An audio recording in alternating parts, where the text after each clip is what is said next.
सागर के चेहरे पर आज खुशी और गम का संगम साफ दिख रहा था। कल वो सेना में ज्वाइन करने के लिए वाराणसी से कारगिल के लिए निकलने वाला था। सागर की मां सुनीता के सिवा उसका कोई नहीं था, जिसने उसके पिताजी की मृत्यु के बाद कपड़े सिल सिल कर किसी तरह बहुत गरीबी से उसे पाला था। नौकरी की खुशी के साथ प्रिया से बिछड़ने का गम साफ उसके चेहरे पर दिख रहा था। अभी 1 साल पहले ही वो कोचिंग क्लास में मिली थी। सागर पार्क में बैठा उसी का इंतजार कर रहा था। सागर, अरे प्रिया, तुमने तो मुझे डरा ही दिया। क्या सोच रहे थे जनाब? किसके ख्यालों में गुम थे? अरे कुछ नहीं, बस तुम्हारे साथ बिताए गए पल याद आ रहे थे। तुम्हें याद है हम पहली बार कब मिले थे? पहली बार मैंने तुम्हें कोचिंग क्लास में तब देखा था जब एक गणित का सवाल तुमने चुटकियों में हल कर दिया था। और तूने झट से कह दिया था कि मेरा उत्तर रॉन्ग है। हाँ, वो तुमने इतनी जल्दी वो सवाल बना दी कि मुझे लगा ऐसे ही तुक्का फेंक रहे हो। अच्छा बताओ, तुम्हें मुझसे प्यार कब हुआ? टीचर्स डे के मौके पर तुम्हारी दोस्त माया ने जो गाना गाया था और वह जब बीच में गाना भूल गई थी, तब तुमने उसे जिस तरह बैकअप दिया था वो तारीफ काबिल था। तुम्हारी आवाज के जादू ने सभी को मंत्रमुग्ध कर दिया था। और तुमने अंत में एक लंबी सीटी बजाई थी। तुम्हारे साथ बीते हर पल मुझे याद है। पता नहीं तुम्हारे बिना मैं फौज की नौकरी कर पाऊंगा भी या नहीं। हे, इमोशनल मत हो। मैं तुम्हारी फीलिंग्स को समझती हूँ। साथ में यह भी जानती हूँ कि तुम बड़ी से बड़ी मुश्किलों को आसानी से झेल सकते हो। अगर कश्मीरी लड़कियों की खूबसूरती देखकर फिसल जाऊं तो? थोड़ी सी बारिश की बाढ़ आने से नदियां उफनने लगती हैं। तुम तो सागर हो। सागर में कई उफनती नदियां जाकर गिरती हैं, फिर भी सागर शांत रहता है। अब बस कर पगली, रुलाएगी क्या? ठीक है, शाम होने वाली है, मैं चलती हूँ। कल कितने बजे की ट्रेन है? कल सुबह ही ट्रेन है। ठीक है, कल सुबह मैं वाराणसी कैंट प्लेटफॉर्म पर मिलूंगी। बाय। ओके, मैं इंतजार करूंगा। घर पर माँ सुनीता सागर का एक एक सामान एक सूटकेस में पैक करने के बाद उसके रास्ते में खाने के लिए खाना और खजूर बना रही थी। 50 साल की उम्र में जाने कहां से 20 साल वाली फुर्ती सुनीता को आज आ गई थी। सागर के घर पहुंचने पर, आ गया बेटा?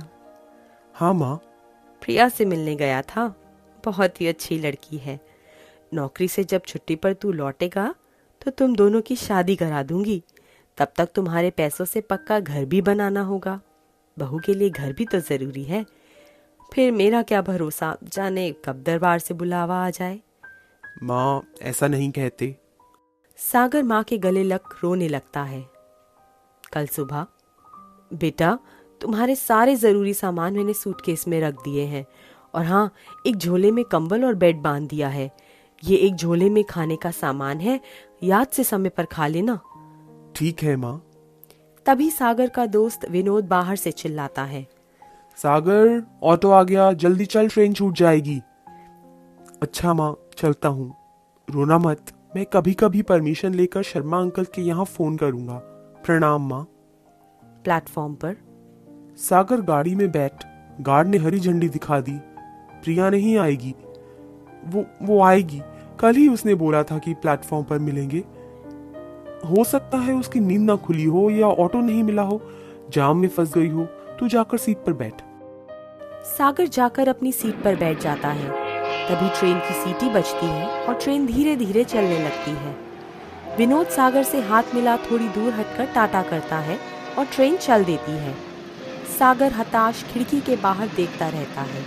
तभी, सागर, मैं इधर हूँ, इधर। अरे प्रिया, दौड़ो मत, गिर जाओगी। Bye bye. ट्रेन प्लेटफॉर्म छोड़ अपनी रफ्तार पकड़ लेती है। सागर अपनी माँ, प्रिया और अपने शहर को यादों में समेटे खिड़की से शून्य में ताकता चला जाता है। जम्मू से सेना की गाड़ी में कारगिल पहुंचता है। फौज में जोशीला सागर जल्द ही अपने रेजिमेंट में फेमस हो जाता है। 6 महीने बाद उसकी छुट्टी ग्रांट होती है। एक दिन रविवार को फोन पर, माँ बोलना, मैं जानता हूँ कि तू रो रही है। अरे मैं शनिवार को पहुंच ही रहा हूँ ना। हाँ बेटा, जल्दी आ जा। तेरे पिताजी के जाने के बाद पहली बार मैं अकेली रही हूँ। ले, प्रिया भी खड़ी है, यहीं बात कर ले। 15 तारीख को तेरी सगाई तय हुई है और 27 तारीख को शादी है। ले प्रिया, तू भी बात कर ले, मैं चली चाय चूल्हे पर ही चढ़ी है। हेलो। हाँ सुन रहा हूँ, बोलो। कुछ नहीं बोलना, बस जल्दी आ जाओ। मैं अब फोन पर नहीं, डायरेक्ट बात करना चाहती हूँ। बाय। बाय। प्रिया फोन रख देती है। सागर अभी वायरलेस ऑफिस से फोन रख निकल ही रहा था कि वायरलेस पर इनपुट संदेश मिलती है कि रिहायशी इलाके में एक घर में कुछ आतंकवादी घुस आए हैं। जय हिंद जवानों। जय हिंद सर। जवानों, अभी अभी खुफिया विभाग से इनपुट मिले हैं कि हमारे इलाके के एक रिहायशी मकान में कुछ आतंकवादियों ने कब्जा कर कुछ बड़ा धमाका करने का प्लान बना रहे हैं। सौभाग्य से इस मिशन की जिम्मेदारी हमारे रेजिमेंट के चार्ली ट्रूप को मिला है। चार्ली ट्रूप से 8 जवानों की ये लिस्ट है। सभी 10 मिनट में रेडी हो, चेक पोस्ट पॉइंट पर पहुंचो। कोई शक? No sir. जय हिंद सर। ऑपरेशन के दौरान सभी 6 आतंकवादी मारे जाते हैं। एक आतंकवादी को जिंदा पकड़कर लाते समय एक लैंडमाइन विस्फोट हो जाने के कारण सागर का एक हाथ जख्मी हो जाता है। उसके हाथ में फैलते संक्रमण को देखते हुए अस्पताल में डॉक्टर की टीम सागर का हाथ काटने का निर्णय लेती है। सागर विचलित हो जाता है।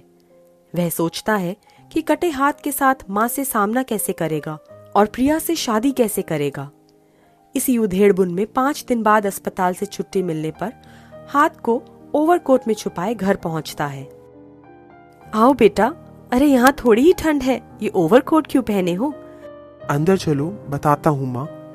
तुम्हारे बेटे ने आतंकवादियों से देश की रक्षा की है। शाबाश बेटा, आज तुम्हारे पिताजी होते तो उन्हें तुम पर बहुत गर्व होता।